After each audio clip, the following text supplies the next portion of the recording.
ప్రభునందు ప్రియమైన దేవుని బిడ్డలారా, నా పేరు గ్లోరీ ప్రమీల. నేను ఇప్పటి వరకు అనేక విధాలుగా దేవుని పరిచర్యలో కొనసాగాను. ఇప్పుడు యూట్యూబ్ ఛానల్ ద్వారా పరిచర్య కొనసాగించబడాలనేటువంటి తలంపుతో, దేవుని నడిపింపుతో మీ ముందుకు రావడం జరుగుతుంది. మరి నా గురించి, మా కుటుంబం గురించి, మా అమ్మ నాన్నలు దైవభక్తి కలిగినటువంటి వారు. మరి వారి బిడ్డలందరినీ కూడా, బిడ్డలైనటువంటి మమ్మల్ని కూడా అలానే పెంచారు. మరి మా నాన్నగారు, మా పెద్ద నాన్నగారు కూడా పాస్టర్స్గా, ఫీల్డ్ పాస్టర్స్గా దేవుని పరిచర్యలో కొనసాగారు. అటు రీతిగానే మా కుటుంబాలన్నీ కూడా దైవభక్తిలో కొనసాగుతున్న కుటుంబాలు. నా మట్టుకు నేను కూడా ఇప్పటి వరకు దేవుని పరిచర్యలో ముందు చెప్పినట్లుగా అనేక విధాలుగా వాడబడినాను. ఇప్పుడు యూట్యూబ్ ఛానల్ ద్వారా దేవునికి మహిమకరంగా, దేవుని చేతిలో చిన్న పాత్రగానైనా వాడబడాలనేటువంటి తలంపుతో దీనిని ప్రారంభిస్తున్నాము. మరి వయసును బట్టి కానీ, శారీరక బలహీనతను బట్టి కానీ నాలో కూడా కొన్ని లోపాలు ఉన్నాయి అని నేను తలంచుకొని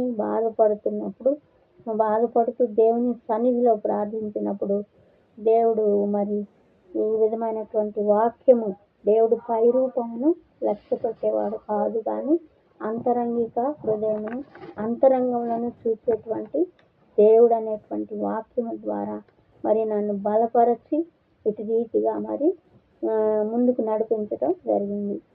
మరి పరిచర్య మొదటి రోజైనటువంటి ఈ రోజున ఆంధ్ర క్రైస్తవ కీర్తన పుస్తకం నుండి మొదటి పాటతోటి దీనిని ప్రారంభించుకున్నాం. అన్ని కాలములనున్న యెహోవా అనేటువంటి పాటతోటి ఈ పరిచర్యని ప్రారంభించుకున్నాం. అన్ని కాలములనున్న యెహోవా నిన్న తరంబు కన్న తండ్రి, ఓ మా కన్న తండ్రి, వన్నెకెక్కిన మోక్షవాసాళి సన్నుతు ఉన్నతమయ్యుండ మున్నే నీకు, నిన్ను ప్రకటన చేయ నిఖిల లోకములను పన్నుగా చేసిన బలుడవీవే, ఎన్న సఖ్యముగాక ఉన్న లక్షణముల సన్నుతించుటకు నీ చాలుదునా, పుట్టింప నీ వంచు, పోషింప నీ వంచు, గిట్టింప నీ వంచు, కీర్తింతును, వట్టి పానికి మాలి నట్టి మానవుల చేపట్టి రక్షింప బాధ్యుండ వంచు, దట్టమైన కృపను దరిచేర్చనాకిచ్చి పట్టాయి నిలిపియుండు ప్రభుడవంచు, పట్టాడ సేగాడ ముట్టుదనుకున పట్టు కొలది నిన్ను ప్రస్తుతించు, అన్ని కాలంబులనున్న యెహోవా నిన్న తరంబు కన్న తండ్రి, ఓ మా కన్న తండ్రి,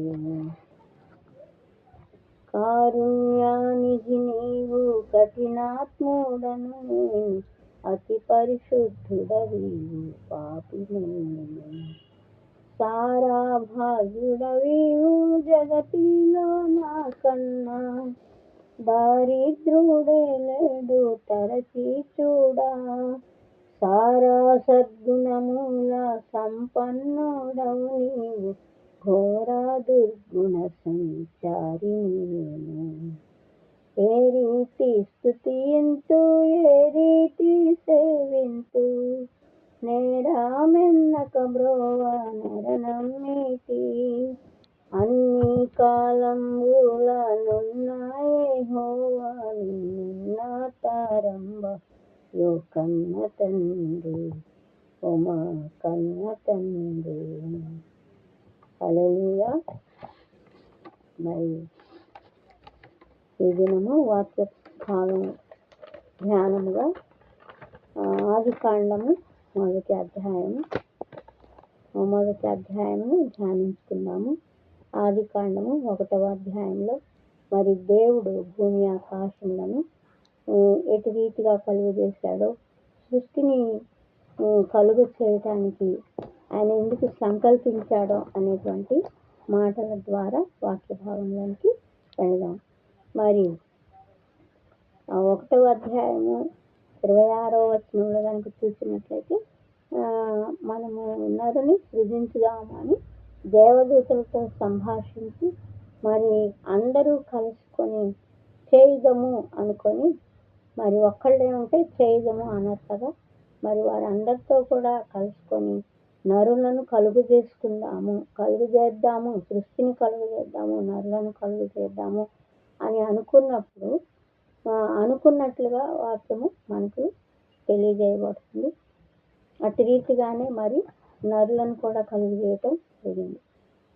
దేవుడు మొట్టమొదటిగా భూమి ఆకాశమును చూచినప్పుడు భూమి నిరాకారముగాను శూన్యముగాను ఉండెను. అగాధ జలముల పైన దేవుని ఆత్మ అల్లాడుతున్నట్లుగా మనము చూస్తాము. అగాధ జలముల మీద నుండి ఆయన దృష్టించినప్పుడు చీకటి మాత్రమే మరి కనబడుతూ ఉంది, ఏమీ కనిపించడం లేదు. దేవుడు వెంటనే మరి వెలుగు కమ్మని పలికాడు. దేవుడు వెలుగై ఉన్నాడు. ఆ వచనమును మనము మరి యోహాను సువార్త 1వ అధ్యాయము 5వ వచనము చివరి భాగంలో చూడగలము. యోహాను సువార్త 1 నుండి కూడా మనం గమనించినట్లయితే మరి దేవుడు ఆదియందు వాక్యము ఉండెను, వాక్యము దేవుని యొద్ద ఉండెను, వాక్యము దేవుడై ఉండెను, ఆదియందు ఆయన దేవుని యొద్ద ఉండెను, సమస్తమును ఆయన మూలముగా కలిగెను. ఇప్పుడు మనం చదువుకోబోతున్నటువంటి సమస్తమును కూడా దేవుని మూలముగా కలిగినట్లుగా మనము తెలుసుకోగలుగుతాము. ఆయన లేకుండా ఏమీ కూడా కలిగి ఉండలేదు. ఆయనలో జీవం ఉండెను, ఆ జీవము మనుషులకు వెలుగై ఉండెను. ఆ జీవము మనుషులకు వెలుగిచ్చేదిగా ఆయన వెలుగు కమ్మని ఏ విధంగా పలికాడంటే ఆయన జీవమై ఉన్నాడు. ఆ జీవం మనుషులకు వెలుగై ఉండెను. మనలో సంచరిస్తున్న మన జీవింప చేస్తున్నటువంటిది ఆయనలోని ఉన్న జీవము. మనం బ్రతుకుకి చావుకి మధ్య, వెలుగుకు చీకటికి ఉన్నటువంటి తేడాన్ని మనం గమనించగలం. ఆ జీవము మనుషులకు వెలుగై ఉండను. మనం జీవిస్తున్నామంటే ఆ వెలుగు ద్వారానే, ఆయనలో ఉన్నటువంటి జీవము ద్వారానే మనము జీవిస్తున్నామని మనము తెలుసుకోగలుగుతాము. అటు రీతిగానే మరి దేవుని ఆత్మ అగాధ జలముల మీద అల్లాడుతున్నప్పుడు మరి వెలుగును చీకటిని వేరుపరిచి అది మంచిదైనట్లుగా ఆయన చూసి వెలుగునకు పగలని చీకటికి రాత్రి అని మొదటి దినమున వెలుగును చీకటిని చేయడం జరిగింది. అటు రీతిగానే మరి రెండవ దినమున ఆయన వెలుగు ఆ జలములు, ఏ జలముల మీద అయితే దేవుని ఆత్మ అల్లాడుతుందో ఆ జలములను మధ్య ఒక విశాలమును కలుగు చేసి మీది జలములుగా క్రింది జలములుగా వేరుపరిచి ఆ మధ్యలో విశాలమును కలుగు చేశాడు. ఆ విశాలమునకు ఆకాశముని పేరు పెట్టాడు. మరి ఆ రీతిగా ఆకాశ విశాలమును కలుగు చేశాడు. ఆకాశ విశాలము మీదనున్న, పైన కాదు, ఆకాశ విశాలము మీదనున్నటువంటి జలములు, ఆకాశ విశాలము క్రిందనున్నటువంటి జలములు. ఆకాశ విశాలమును రెండవ దినమున కలుగు చేసినట్లుగా మనము చూడగలుగుతున్నాము. అటు రీతిగానే అది మంచిదైనట్లుగా ఆకాశ విశాలమని పేరు పెట్టడం, మరి ఆ జలములను వేరుపరచడం, అది మంచిదైనట్లుగా దేవుడు మరి దాన్ని తాను ఏదైతే సృష్టించాడో అది మంచిదని గ్రహించుకొని దాని యందు ఆయన సంతోషించినట్లుగా మనం చూస్తున్నాం. మరి మూడవ దినమున ఆయన భూమి దగ్గరకు వచ్చేసరికి మరి ఆ జలములన్నిటిని వేరుపరిచి ఆకాశ విశాలమును కలుగు చేశాడు. మరి క్రిందనున్న జలముల దగ్గరకు వస్తే మరి ఆ జలములే, నేల ఏమీ కనపట్టలేదు, ఆరిన నేల ఏమీ కనపట్టలేదు కనుక ఆ జలములన్నీ ఒక పక్కకు వెళ్ళిపోవాలి అని ఆజ్ఞాపించాడు. జలములన్నీ ఒక చోట కూర్చబడాలి అని ఆజ్ఞాపించగానే మరి అట్టి రీతిగానే ఆ జలములన్నీ ఒక చోట కూర్చబడి ఆరిన నేల కనబడింది. మరి ఆరిన నేలకు భూమి అని, మరి జలములు ఉన్నటువంటి వాటికి సముద్రములని పేరు పెట్టడం జరిగింది. మరి అన్ని కాలములను కలుగు చేసినటువంటి వాడు, అన్ని జీవులను కలుగు చేసినటువంటి వాడని మనం నేను పాడిన రీతిగా మరి అన్నీ ఆయన ద్వారానే కలిగి ఉన్నదని ఈ వాక్య భాగం ద్వారా మనం తెలుసుకోగలుగుతాం. ఇవన్నీ మీకు తెలియని విషయాలేమీ కాదు, కానీ మరి క్రైస్తవ బిడ్డలైనటువంటి వారు సండే స్కూల్ బాల్యం నుండి ఈ విషయాలు దేవుని సృష్టి క్రమమును మొదటిగా నేర్చుకుని ఉంటారు. మరి నేనెందుకు తిరిగి దీన్ని తెలియజేస్తున్నాను, మీకు అందరికీ తెలిసిన విషయాలు అని అంటే, బైబిల్ని కూడా ఒక క్రమ పద్ధతిలో నేర్చుకోవాలని, దాన్ని మొదటి నుండి మరి తెలుసుకొనడం మంచిదనేటువంటి తలంపుతోటి ఇటు రీతిగా మరి ఆదికాండం 1వ అధ్యాయం నుండి నేర్చుకోవటం జరిగింది. ఇవన్నీ మీకు తెలియని విషయాలే, మీరు తెలిసిన విషయాలే, మీరు అన్ని ఎరిగిన విషయాలే. ఆయనను బైబిల్లో ఉన్నటువంటి ఈ సత్యములు ఎప్పటికప్పుడు నిత్య నూతనంగా ఉంటాయని కూడా వాక్యము సెలవిస్తుంది. మరి అటు రీతిగా నేను కూడా తలంచుకొని మరి ఒకసారి వీటిని మీ దృష్టికి తీసుకొని వస్తున్నాను అన్నమాట. మరి 3వ దినమున భూమిని సముద్రములను కలుగు చేసినట్లుగా మనము చూస్తాము.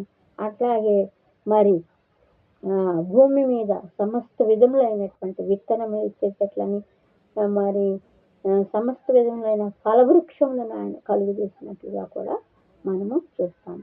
అటు రీతిగా 3వ దినము మరి తన పనిని ముగించటం జరిగింది. అది మంచిదైనట్లుగా ఆయన మరలా చూడడం జరిగింది. 4వ దినమున కాలములను, దినములను, సంవత్సరములను తెలియచేయుటకు, మరి భూమి ఆకాశములకు వెలిగించుటకు ఆకాశమందు 2 పెద్ద జ్యోతులను, నక్షత్రములను ఆయన కలుగు చేసినట్లుగా 4వ దినంలో మనము ఈ ఆదికాండం 1వ అధ్యాయం ద్వారా తెలుసుకోగలుగుతున్నాము.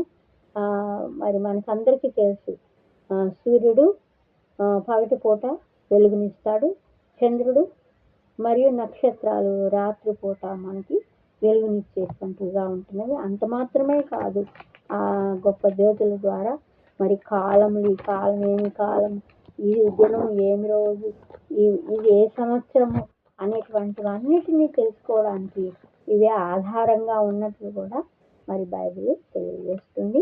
అటు రీతిగానే మరి 4వ దినము ఆ పనిని ముగించడం జరిగింది. అది మంచిదైనట్లుగా దేవుడు చూడడం జరిగింది. 5వ దినమున మరి సముద్రమును సృష్టించినప్పుడు మరి వాటిలో ఉన్నటువంటి వాటన్నిటినీ కూడా, సముద్రంలో నివసించేటువంటి మహామత్స్యముల నుండి చిన్న చేపల వరకు మరి వాటిని కలుగు చేయండి జలములకు ఆజ్ఞాపించినప్పుడు దేవుని ఆజ్ఞకు లోబడి అటు రీతిగానే అవి సృష్టించబడినవి. ఆకాశ విశాలములో ఎగురుటకు సమస్త విధములైనటువంటి పక్షులను కూడా ఆయన సృష్టించడం జరిగింది. మరి ఇటు రీతిగా వాటిని కలుగు చేసిన తర్వాత సముద్రంలో సంచరించు వాటన్నిటినీ, ప్రతి జీవిని ఆయన కలుగు చేసిన తర్వాత ఆకాశంలో ఎగిరేటువంటి ప్రతి పక్షిని కూడా ఆయన చిన్న పక్షి మొదలుకొని పెద్ద పక్షి వరకు ఆయన కలుగు చేసిన తర్వాత వాటిని కూడా దీవించాడు, ఆశీర్వదించాడు. అభివృద్ధి పొందమని దీవించి ఆశీర్వదించడం జరిగిందన్నమాట. ఇటు రీతిగా మరి దేవుని యొక్క పని 5వ దినమున ముగించబడింది. అటు రీతిగానే 6వ దినమున దేవుడు ఏం సృష్టించాడంటే నరుని సృష్టించాడు. 6వ దినమున నరుని సృష్టించడం జరిగింది. మనం ఇందాక చెప్పుకున్నట్లుగా ఆయన రూపంలో, ఆయన పోలికలో మరి నరులను సృష్టించారు. దేవునితో ఉన్నటువంటి వారందరూ కూడా అనుకుని నరులను సృష్టించడం జరిగింది. నరుని సృష్టి విధానం ఏమిటనేది మరి రాబోయేటువంటి అధ్యాయాల్లో మనం ఇంకా బాగా తెలుసుకోవడానికి మరి మీరు కూడా బైబిల్ని ధ్యానించాలి. మరి ఎంతమందో ఈ రకంగా మరి బైబిల్ గురించి మంచిని గురించి బోధిస్తూ వస్తున్నారు, చెబుతూ వస్తున్నారు. అందరూ వింటున్నారు, గ్రహిస్తున్నారు. అటు రీతిగా నడుచుకుంటే ఇంకా బాగుంటుంది. అది దేవునికి ఇష్టమైన పని అని బైబిల్ తెలియజేస్తుంది. వినుటకు మాత్రమే కాదు కానీ విని దానిని ఆచరించేటువంటి వారముగా, వాక్యానుసారముగా జీవించేటువంటి వారముగా కూడా మనమందరము ఉండాలని మరి నేను మనసారా కోరుకుంటున్నాను. అట్టి సహాయము దేవుడు మాత్రమే మనకు దయచేయగలడు. అనుదిన వాక్య ధ్యానము ద్వారా, మరి కుటుంబ ప్రార్థనల ద్వారా, వ్యక్తిగత ప్రార్థనల ద్వారా అట్టి జీవితంను మనము అలవాటు చేసుకోగలుగుతాము. కనుక మరి 6వ దినమున నరుని సృష్టించటం జరిగింది. 7వ దినమున మరి ఆయన చేసిన పని అంతటి నుండి కూడా ఆయన మరి విశ్రాంతి తీసుకున్నట్లుగా, అంత మాత్రమే కాదు, ఆ 7వ దినమును మరి పరిశుద్ధపరిచినట్లుగా, దాన్ని ఆశీర్వదించినట్లుగా కూడా 7వ దినమును, ఎందుకంటే ఆయన చేసిన పని అంతా కూడా 6 దినాల్లో చేసి ముగించి 7వ దినమున విశ్రమించాడు, విశ్రాంతి తీసుకున్నాడు.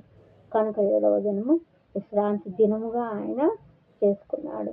అందుని బట్టి ఆ విశ్రాంతిని, విశ్రమించిన విధానాన్ని బట్టి మరి దాన్ని దీవించడం జరిగింది, ఆశీర్వదించడం జరిగింది, పరిశుద్ధపరచడం జరిగింది.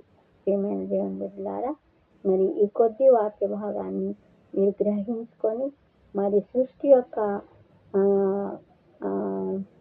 నిర్మాణ క్రమమును మరొకసారి మనం అందరం ధ్యానించుకున్నామని, మీరు కూడా తలంపునకు తెచ్చుకున్నారని, మరొకసారి జ్ఞాపకం చేసుకున్నారని నమ్ముతూ నేను ఈ వాక్య భాగాన్ని ముగిస్తున్నాను. తిరిగి మరలా రేపు 2వ అధ్యాయ ధ్యానం ద్వారా మీ ముందుకి రావాలని అనుకుంటున్నాను. మరి ఇటు రీతిగా ఈ పరిచయాలను చూడండి, ఆదరించండి, సహకరించండి, సహాయపడండి. మీ అందరికీ ప్రభునామంలో నా వందనాలు తెలియజేసుకుంటూ చిన్న ప్రార్థన ద్వారా మరి ఈ యొక్క వాక్యమును ముగించుకుందాం. పరమందు ఆశీర్వైనటువంటి మా ప్రియ పరలోకపు తండ్రి, మరి మీ యొక్క కృప ద్వారా నాయన యూట్యూబ్ ఛానల్ ద్వారా మరి ఈ యొక్క మాటలను, మీ వాక్యమును ధ్యానించడానికి మీరు ఇచ్చిన సమయమును బట్టి నాయన, అవకాశమును బట్టి నాయన, మరి మీ ఘననామానికి స్తుతులు, స్తోత్రాలు, వందనాలు తెలియజేసుకుంటున్నాము. మరి విన్నటువంటి బిడ్డలందరూ కూడా ప్రభా, దీనిని బట్టి ప్రభా మరి ఇవన్నీ విన్నటువంటి విషయాలే అని కాకుండా మరొకసారి ధ్యానం చేసుకోవడానికి, మరి గుర్తు చేసుకోవడానికి అట్టి మనసును కూడా వారికి దయచేయమని, వింటున్నటువంటి ప్రతి బిడ్డను కూడా దీవించి ఆశీర్వదించమని, వారి ప్రతి అవసరంను మీ నామంలో తీర్చమని, అటు రీతిగానే నన్ను కూడా దీవించి ఆశీర్వదించమని, మమ్మల్ని అందరినీ తిరిగి రేపు కలుసుకోబోయే సమయం వరకు మీ కృపా హస్తాలకు అప్పగించుకుంటూ మనోళ్ళ ప్రభువును, ప్రియకుమారుడు, రక్షకుడైనటువంటి యేసు ప్రభు వారి నామంలో అడిగి వేడుకొంచున్నాను తండ్రి. ఆమేన్, ఆమేన్.